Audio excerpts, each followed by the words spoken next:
Colosse, bon, on comprend, les Colossiens étaient des chrétiens. Pour les entretenir aussi. Vraiment, Seigneur, aide-nous. Verset 5, conduisez-vous la conduite, le comportement. La conduite, ton comportement. Ta manière de faire, de penser, d'agir. Ta manière de voir les choses et de les faire aussi. C'est un ensemble. Il y a des pensées, mais dans la conduite, il y a des pensées, il y a des paroles, et aussi ce que je fais. Ma manière de marcher, de vivre, de traiter avec les autres. La Bible me dit que dans cette manière générale de faire, que ce soit avec sagesse. Conduisez-vous avec sagesse. La conduite. Est-ce que tu as déjà demandé au Seigneur, nous voici. Je sors d'une famille qui n'a pas cru. Donne-moi la sagesse pour que j'ai. Donne-moi la sagesse. Mon papa n'a pas cru, ma maman, mes frères, mes soeurs. Vous savez, le Seigneur nous donne tellement d'informations, tellement de secrets que il y a des choses qui ne changent pas parce que nous ne voulons pas étudier la parole. Nous ne voulons même pas prier. Conduisez-vous avec sagesse envers ceux du dehors. Pardon. Donc, avec ceux du dehors, que ma marche, que ma conduite ne soit pas seulement simple, le Seigneur dit jamais. Quand tu sais que quelqu'un n'a pas cru, vraiment, demande à Dieu la sagesse. Ça peut être un collègue, ça peut être ta femme, ton mari, ton frère, ton père, ta mère, ta femme, ça peut être tout le monde. La Bible dit la conduite avec sagesse. Et regardez comment, j'ai dit le Seigneur nous parle vraiment. Regardez comment nous manquons de sagesse. On parle, nous avons une mauvaise conduite. Quand il y avait sagesse, ça veut dire que la conduite des Colossiens, les Colossiens avaient une mauvaise conduite. Une conduite qui manquait de sagesse. Dieu dit que je peux vivre avec mon père, ma mère, mes frères, mes soeurs, qui n'ont pas cru, nous sommes dans la même maison. Ceux du dehors, ce sont ceux qui n'ont pas cru. Ce ne sont pas ceux qui ne sont pas de ma famille, non. Ceux du dehors, ça peut être ma famille charnelle, biologique, ça peut être les voisins, les collègues, les amis, ça peut être n'importe des relations. Mais la Bible me dit, parce qu'ils n'ont pas cru, il faut que toi tu saches ça. Sinon, tu vas faire et dire souvent des bêtises.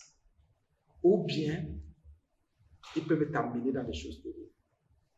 Mais nous ne le faisons pas. Regardez comment on répond à cela, on parle. C'est pour ça que plus bas, vous allez voir, il y a la bouche, là, c'est comme dit. Envers ceux du dehors, je m'arrête d'abord. Seigneur, voici, je suis en train de sortir de la maison. Je vais rencontrer ceux qui ont foi en toi, qui croient en toi et ceux qui ne croient pas. Seigneur, comme si je vais au marché ou partout, je ne saurais pas qui a cru ou qui n'a pas cru. Seigneur, j'ai besoin de ta sagesse. Mais ici, il y a un point donné sur ceux du dehors. Parce que ceux du dehors ne connaissent pas Jésus et ils sont prompts, ils sont toujours prêts à nous juger. Et pour qu'ils ne nous jugent pas, et pour que le nom de Jésus ne soit pas calomnié, on a besoin de sagesse. À partir de la sagesse là, on peut les gagner. On peut les convaincre. Parce qu'on va leur parler avec sagesse. Hey mon Dieu, les saluer avec sagesse. Oh, la parole de Dieu est terrible. Vraiment, regardez un peu les erreurs. Nous sommes là, nous les insultons, nous les dénigrons. Et nous sommes orgueilleux. Autant que le Seigneur ne dit pas d'orgueil, mais la sagesse. Non, vous savez, les gens là, non, le Seigneur dit sagesse. Et c'est le Seigneur qui a dit de douter. Il dit sagesse. Ça veut dire que celui qui demande la sagesse au Seigneur, qu'il se conduit avec sagesse envers ceux du dehors, tu demandes au Seigneur, Seigneur, tu as dit ceci, que je me conduise avec sagesse envers ceux du dehors. Je te prie, Seigneur, de me donner cette sagesse-là, pour que ma conduite soit propre. Donne-moi, Seigneur, une conduite sage envers ceux du dehors, parce qu'il y a des conduites bêtes, il y a des conduites idiotes, il y a des conduites malsaines envers ceux du dehors. Il y a des conduites de rejet. Il Il y a des conduites de haine, de division envers ceux du dehors. Il y a des conduites de jugement et de condamnation envers ceux du dehors. Le Seigneur dit non. Conduisez-vous avec sagesse. Ce n'est pas parce qu'ils n'ont pas cru. Ce n'est pas parce qu'ils sont encore dans leurs écorces, dans les greniers, dans les bars, dans les fétiches. Ce n'est pas parce qu'ils s'écoignent avec des huiles qu'ils ont béni, avec les eaux, avec les parfums, avec les bêtises là. Conduisez-vous avec sagesse. Regardez alors autant de choses, tout à notre disposition. Il suffit juste de prier, de persévérer et de faire ce qu'il y a à faire. Et le Seigneur fera. Regardez comment on marche. On ne demande pas la sagesse à Dieu. Nous ne sommes pas ce verbe, ce seulement. Il nous attire dans leur... C'est pour ça qu'on tombe dans leur piège. Ça veut dire qu'on a besoin de sagesse. Et pourquoi on dit et racheter le temps? Dans racheter, il y a acheter. Il faut le rachat du temps. Pour dire que ce que tu as en temps aujourd'hui là, tu avais perdu trop de temps. Maintenant, il faut gagner en temps. Racheter veut dire gagner en temps. Les erreurs d'hier, ne les commets plus, ne les fais plus. Si avec ceux du dehors, tu marchais sans ça, tu te conduisais sans sagesse. Fais-le maintenant avec sagesse. Rachète le temps, rattrape le temps. Rattrape tout ce que tu as fait. Bien, mais est-ce que vous savez que je trouve que le Seigneur peut être lâche? Ceux qui n'ont pas compris, qui n'ont pas dit Seigneur, trouvent que nous sommes bêtes. Ce n'est pas la bêtise. C'est-à-dire, quand vous marchez par l'Esprit de Dieu, et mon Dieu, parfois quand vous êtes des gens, vous êtes un être de paix, les gens trouvent que vous êtes lâche. Quand vous êtes un être patient, aucun marche avec sagesse, les gens trouvent que vous n'avez rien compris. Non, c'est la parole de Dieu que vous appliquez. C'est pour ça que la Bible dit que qui va nous juger, qui va nous condamner? Et parfois nous mettons en pratique la parole de Dieu par le Saint-Esprit. Les autres ne comprennent pas pourquoi le monde. La Bible dit avec sagesse. Vous croyez que la sagesse vous dit de vous mettre en colère? Envers ceux du dehors, la sagesse ne peut pas te dire de te mettre en colère. Jamais. Jamais. La colère n'a jamais résolu un problème. Est-ce que la sagesse te dit de tromper? Jamais. La sagesse ne te dit pas de séduire, de raconter des histoires alors, des histoires qui ne tiennent même pas. Examine ta conduite. Eh Seigneur, pourquoi nous sommes perdus? Eh mon Dieu, nous sommes perdus. La Bible me dit d'avoir une conduite sage.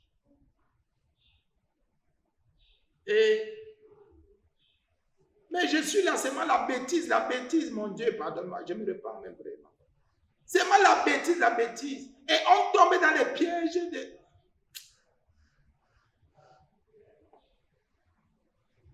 Conduisez-vous.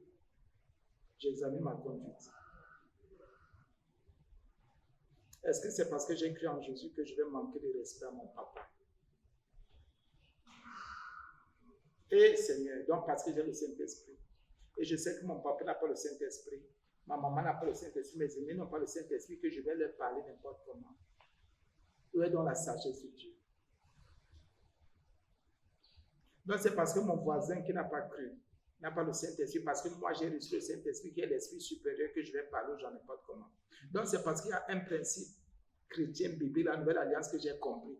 C'est parce que j'ai compris, j'ai discerné, le Seigneur s'est révélé à moi que je vais parler aux gens, à ceux qui diront n'importe comment. La Bible dit non. Et la Bible nous dit qu'il faut qu'on ait une conduite réglée, disciplinée. Et ce qui donne la force à cette conduite-là, c'est la sagesse. Regardez alors comment on a marché. On s'engueule dans les marchés.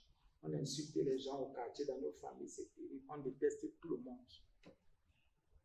On rejette les gens.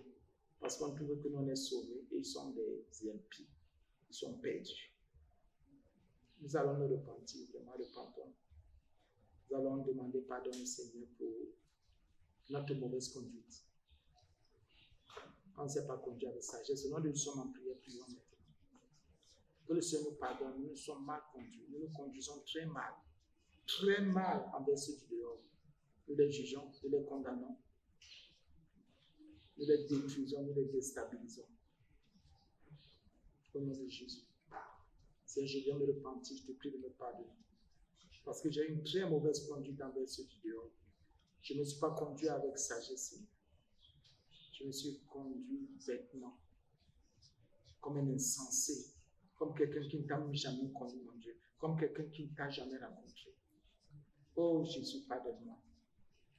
Je te prie de me pardonner, Seigneur. Pardonne-moi. Je te prie de m'accorder la grâce, Seigneur, d'être renouvelé dans ma conduite. Donne-moi une conduite nouvelle, une conduite qui sera accompagnée de sagesse, de ta sagesse, pas ta sagesse, au nom de Jésus. Que je rachète, Seigneur, tout le temps que j'ai perdu dans la mauvaise conduite. Que je ramène ce temps, que je gagne, Seigneur, en temps, que je me rattrape, Seigneur. Au nom puissant de Jésus. Merci, Seigneur. Je sais que ton sang nous a purifiés. Amen. Maintenant, regardez alors le verset qui suit. Donc, ce n'est pas une impression. Il y aura toujours des combats avec cette vidéo, même avec cette idée-là. C'est pour ça que l'apôtre Paul dit ici que votre parole soit accompagnée. Vous comprenez maintenant. Ceux du dehors ont besoin d'une différence dans notre conduite. Ils attendent qu'on ait une conduite différente. Ça, c'est vrai. Qu'on ne te manque pas. On se séduit trop. Ceux du dehors attendent que nous on ait une conduite différente. Que nous on ait une manière de vivre. Que notre manière de vivre soit différente. C'est pour ça que la Bible dit que votre parole soit toujours, je viens ici. Même quand dans le matin, j'enseignais là-dessus, je disais, il y a le mot toujours qui ne peut pas et qui ne doit pas manquer. Quand tu veux déjà parler, rassure-toi que la grâce va accompagner. Donc la grâce est la jumelle de ta parole, la jumelle de ce qui sort de ta bouche. Accompagne.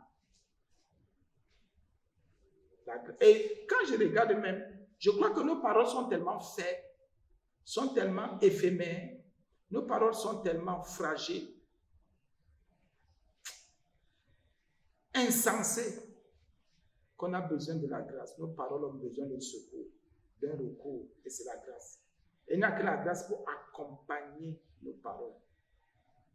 Parce que nos paroles sont trop légères. C'est pour ça qu'ici dit, toujours, donc je ne vais plus jamais parler de toute ma vie, si la grâce n'accompagne pas ce que je vais dire. Donc il faut que je cherche la grâce. Donc les paroles bizarres ne peuvent plus jamais sortir de ma bouche. Il y a le mot accompagner. Toujours. Donc si je parle un genre, hey, ce n'est pas bon. Moi, je discerne déjà que l'affaire ci, je m'en sors comment. Mais j'ai un autre problème aussi. Que le Saint-Esprit a mis un point là-dessus, il a dit, et c'est vrai, qu'il y a des fois où on parle sans réfléchir. Ce n'était pas dans notre cœur. Ça peut venir de la précipitation. Ça peut venir d'un esprit qui vient t'influencer. L'esprit dépose, tu n'amènes pas. Donc, l'esprit vient avec un mauvais truc qui va accompagner une disgrâce, une colère, un jugement qui vient accompagner ta parole. Or, la Bible dit que normalement, un enfant de Dieu, quand il parle, c'est la grâce seulement qui accompagne ce qu'il dit. Or, la grâce n'est pas séductrice, elle ne séduit pas. Mais elle bénit. C'est une faveur. C'est une bénédiction. C'est une force. Quand tu parles, bien aimé, est-ce que c'est la grâce qui accompagne ce que tu dis? Qu'est-ce qui accompagne? D'autres sont les insultes, d'autres c'est l'orgueil, d'autres c'est... Il y a tellement de choses. Faisons donc attention et discerner. Bien, il faut discerner. Accompagné de...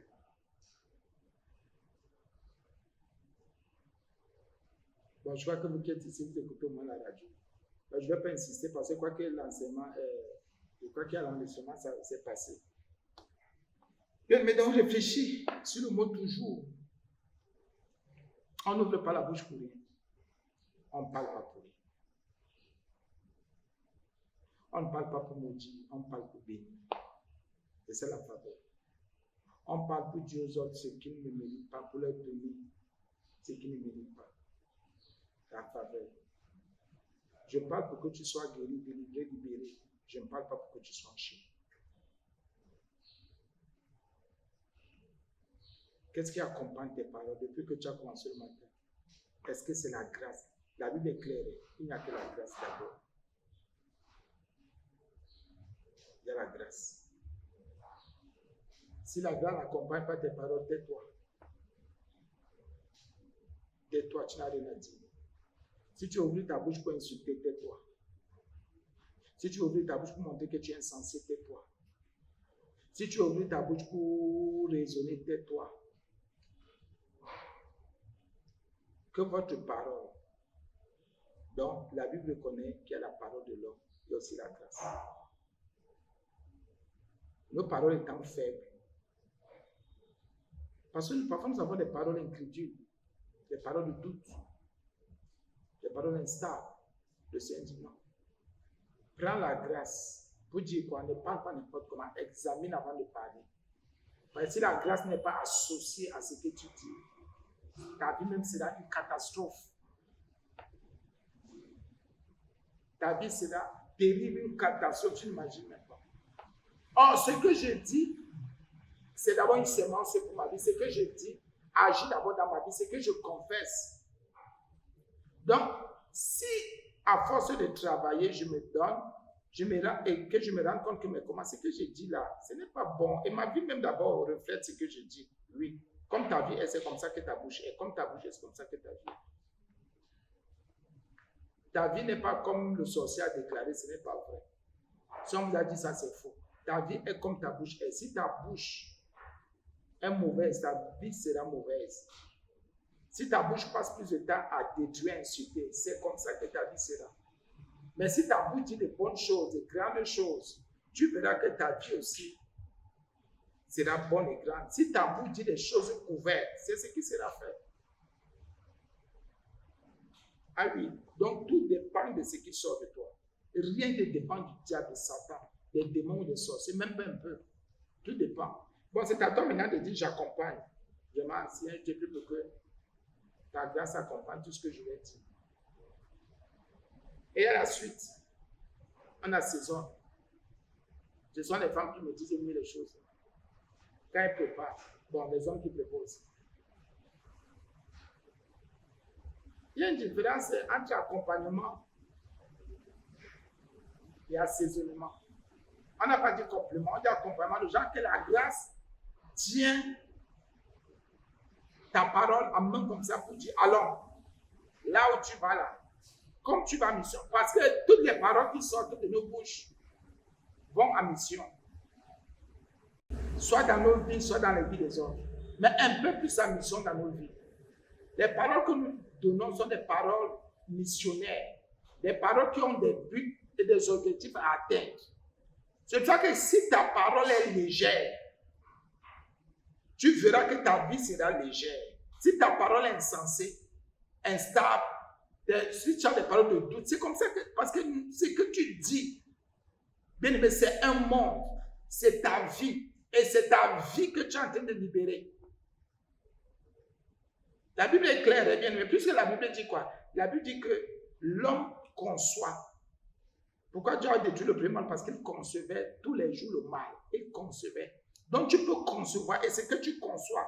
Donc tu as la capacité de tout créer, de faire venir à l'existence. Tu peux concevoir. Tu peux dire à partir d'aujourd'hui, voilà comment je vais voir les choses. Voilà comment je vais vivre. Et tu vas confesser. Et ce que tu dis, tu vas dire à partir d'aujourd'hui, je vais seulement marcher en sandales. Tu as conçu ça. Et tu as confessé. Et tu commences à marcher en sandales.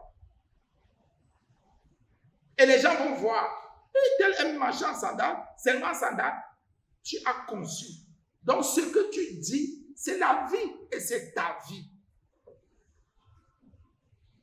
Le Seigneur va t'accompagner seulement. Tu as foi en lui. Tu n'as pas. Si tu as foi en lui, il t'accompagne. Tu n'as pas foi en lui, ce sont les démons ou le diable qui t'accompagnent, ou les esprits méchants qui t'accompagnent. Bien aimé, la vie et la mort sont au pouvoir de la langue. C'est que tu dis. La Bible dit qu'il faudrait que ce soit accompagné, que la grâce accompagne. Donc la grâce va beaucoup fortifier ce que tu as dit pour que ça se réalise, pour que ça se réalise, pour que ça se fasse, pour que ça arrive, pour que ça se... Oui, bien aimé, c'est important. Quand tu vas faire quelque chose, celui qui t'accompagne compte beaucoup. Si c'est un peu, tu es mal parti. Si c'est quelqu'un qui est bien fortifié, tu es bien parti. Si c'est quelqu'un de sage, qui est sage, tu es bien parti. Si c'est un ignorant, tu es mal parti. Si c'est un insensé, tu es mal parti. Si c'est quelqu'un qui discerne, tu es bien parti. Donc, quand tu vas faire quelque chose, celui qui t'accompagne, même dans ta vie de tous les jours. C'est pour ça que vous voyez, il y a certaines personnes qui ne réussissent pas parce que ceux qui les accompagnent ne sont pas aussi bien. Ne peuvent même pas dire que fais attention à telle chose. Fais attention à ceci. Fais attention à cela. Qui t'accompagne et dans quoi? Et dans quel domaine? Qui t'accompagne? Si celui qui t'accompagne, celui qui t'accompagne tous les jours, est dans les rêveries, pendant que tu seras dans une situation sérieuse, l'autre sera en train de rêver. Ah oui. Donc, ceux qui nous accompagnent comptent. Si toi, tu veux courir, ça veut dire que tu as une vitesse de compréhension très vite et rapide là. Et celui qui t'accompagne est là. Et ne fait que te dire, attends-moi, pourquoi tu m'accompagnes alors? Il te dit que tu ne peux pas m'accompagner. Donc, avant que quelqu'un nous accompagne, rassurons-nous que cette personne est vivante. Rassurons-nous que cette personne est ferme. Rassurons-nous que cette personne discerne et comprend. Et qu'elle sera, et que c'est un don pour nous, pour qu'on avance. Si cette personne n'est pas un don, on va toujours, c'est plutôt nous qui allons accompagner cette personne. C'est vrai. Comment tu peux s'accompagner toujours des graines assaisonnées, bon assaisonnement, le sel. On a vu, c'est la paix, c'est la grâce, c'est la vérité un peu plus. C'est la vie de Dieu. Parce que la vérité, la grâce et la vérité sont venues par Jésus. On assaisonne. Donc l'assaisonnement, c'est pour donner du goût. Pour que la nourriture ne soit pas fade. Pour que ce que tu dis ne soit pas fade. Donc Dieu a tellement scellé les paroles que tout ce qu'on dit doit être pour construire, pour bâtir, pour édifier, pour faire du bien. Donc tes paroles, c'est pour ça qu'on ne parle pas n'importe comment. On ne dit pas n'importe quoi sur sa vie. Même si tu t'adresses aux autres, fais attention. La Bible dit assaisonner de sel, assaisonner de vérité, assaisonner de justice. Pour parler, bien aimé, tourne ta langue, cherche, fouille. C'est ça avant de dire quelque chose. Ne parle pas parce qu'il faut parler. Examine que ce que je vais dire là, est-ce que c'est accompagné de grâce et assaisonné de vérité? S'il n'y a pas la vérité dans ce que tu vas dire, tais-toi. Tais-toi et afin que vous sachiez comment il faut répondre à chacun. Vous savez, beaucoup de problèmes commencent dans nos maisons, dans nos familles, partout, hein, parce que nous répondons mal aux autres, les autres nous répondent mal. Et quand quelqu'un te répond un genre, la colère monte, l'amertume. Parfois, tu dis que c'est un manque de respect. Parfois, tu trouves que l'autre te méprise. Parce que la réponse n'est pas accompagnée de grâce assaisonnée de vérité, et assaisonnée de respect, assaisonnée d'amour. Pourquoi tu me parles mal comme ça? Pourquoi tu me réponds mal? Je t'ai seulement posé une question, tu m'as mal répondu. L'autre n'a pas d'abord jugé ses paroles. Nous devons juger nos paroles. Nous devons peser nos paroles. Oui, juge ce que tu vas donner à l'autre comme réponse. Pèse ce que tu vas donner à l'autre comme réponse. Examine. Jauge même comme tu veux. Sonde toutes les paroles que tu vas sortir pour donner à l'autre. Parce que la Bible dit que par tes paroles, tu peux être justifié. Par tes paroles, tu peux être condamné. Par tes paroles, tu peux être justifié. Par tes paroles, tu peux être condamné. Je reprends. Par tes paroles, tu peux être justifié. par tes paroles, tu peux être condamné. À partir de ce que tu dis, quelqu'un peut te condamner. Comme à partir de ce que tu dis, quelqu'un peut te justifier. Mais si tes paroles sont assaisonnées de vérité, de justice, de paix, d'amour, de joie et tout ça, de fruit de l'esprit, tu seras justifié. Si c'est la grâce qui accompagne tes paroles, tu seras justifié. Mais si tu parles comme un insensé, tu ne veux pas travailler ce que tu vas dire, tu seras condamné. Et n'en veux à personne. Non, ça va, tu sais ce que tu vas dire. Oui, je sais, ne vous dérangez pas, je sais ce que tu veux dire. Non. Ce n'est pas pour rien que même les autres, ce qu'ils vont dire. Regardez les politiciens. Ils préparent le discours. Parce qu'ils savent que ce qu'ils vont dire, les gens vont interpréter, les gens vont analyser, les gens vont décrypter, les gens vont sonder. C'est pour ça que fais attention à ce que tu dis. Parce que quand tu dis quelque chose, les gens interprètent, analysent, décryptent, sondent, tournent, retournent encore. Non, moi, il disait seulement comme ça, tu disais seulement comme ça vient impacter plusieurs personnes. Ça impacte plusieurs personnes. Et c'est fini, et c'est parti. Faisons attention à ce que nous disons. Faisons attention à ce que nous disons. Et vous, afin que vous sachiez comment il faut répondre à chacun. Trop de problèmes. Dès que quelqu'un, ça va. Et si ça ne va pas, tu vas changer quoi? Voilà la guerre qui a commencé. Oh, qui est là? Tu me prends pour qui? Je te pose une petite question. C'est parti. C'est parti. Les balles. L'autre commence à maudire. L'autre maudit. L'autre commence à maudire. Bien, mais que le Seigneur nous bénisse, allons rendre grâce au Seigneur. Nous allons lui dire merci pour cette journée de jeûne. Merci pour la grâce qu'il nous a faite et qu'il nous a accordée. Merci encore pour sa sainteté, sa pureté. Il est Dieu. Il est notre force et notre forteresse au nom de Jésus. Prions le Seigneur pour qu'il nous accorde la grâce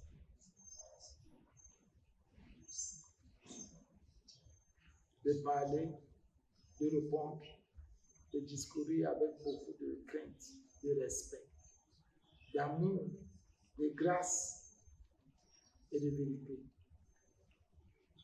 Qu'on pèse, qu'on étudie d'abord ce qui va sortir de nos bouches. Qu'on ne se précipite jamais. Et la Bible déclare, dit d'être lent à parler, mais prompt à écouter. Combien d'enfants de Dieu peuvent dire qu'ils sont lents à parler,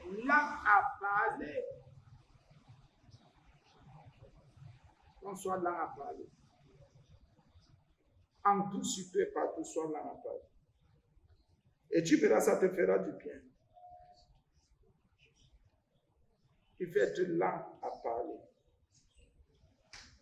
Au nom de Jésus. Parfois, ça nous brûle. Parle. Hey. La Bible me dit d'être lent. Dis non. Est-ce que ce n'est pas le Saint-Esprit? Il ne parle pas. Parce que c'est que le Saint-Esprit, lui, va me donner des paroles qui sont déjà, qui ont la grâce et qui sont assaisonnées de vérité. C'est l'Esprit de grâce qui me conduit à toute la vérité. Merci Seigneur pour ce moment. Merci parce que tu nous as aimés. Merci pour ta grâce. Merci parce que tu nous as sensibilisés, enseignés, éclairés sur tes paroles, sur les paroles qui sortent de nous. Au nom de Jésus, amen. Sois béni. S'il y a des gens qui veulent la prière, on prie, sinon, c'est bon. Merci Seigneur pour ce moment. Prends compte de cette au nom de Jésus. Amen.